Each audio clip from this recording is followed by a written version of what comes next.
High বন্ধুরা, তোমরা সবাই কেমন আছো? আশা করছি সবাই ভালো আছো। মিনি ব্লগে তোমাদের সবাইকে স্বাগত। দেখো বন্ধুরা, একজন মা কতটা অসহায়, মানে একটা বাচ্চার ভরসা আর একটা বাচ্চাকে রেখে তাকে রান্না করতে হচ্ছে, সব কিছু করতে হচ্ছে।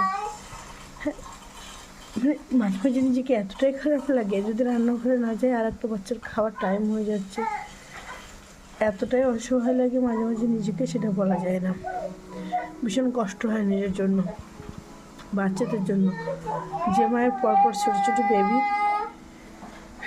সেই মায়ের জানে সেই মায়ের কষ্টটা।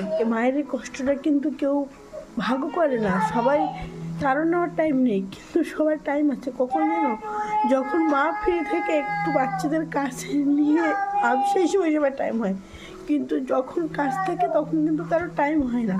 এটাই হচ্ছে বাস্তব জীবন।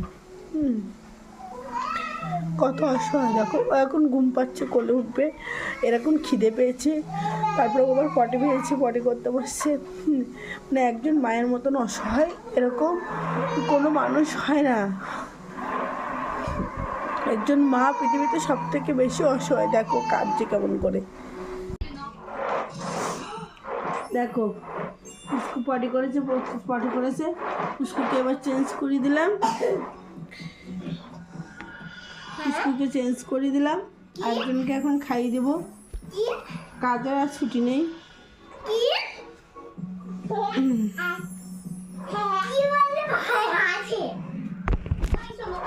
কি বলছে দেখো, ফুচকো হাসছে কিরকম করে হাসে। ফুচকো হাসো, হাসে বলে টাটা।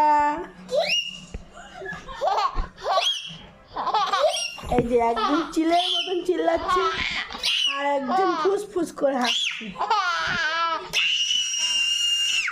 আসতে কত জনে কে চিল্লে? পুচকো অপুচকো,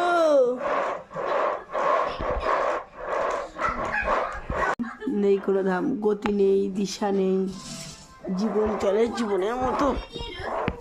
বিশেষ করে মেয়েদের জীবন, মেয়েদেরকে মা হয়ে পড়ে তাদের জীবন চলে অন্যরকম। তাদের জীবনের কোনো আশা ইচ্ছা, কোনো শখ আহ্লাদ ভালোবাসা থাকতে নেই। ঠিক আছে, এ দেখো এক হাতে কত কিছু করতে হচ্ছে। এখন করতে হবে রান্না,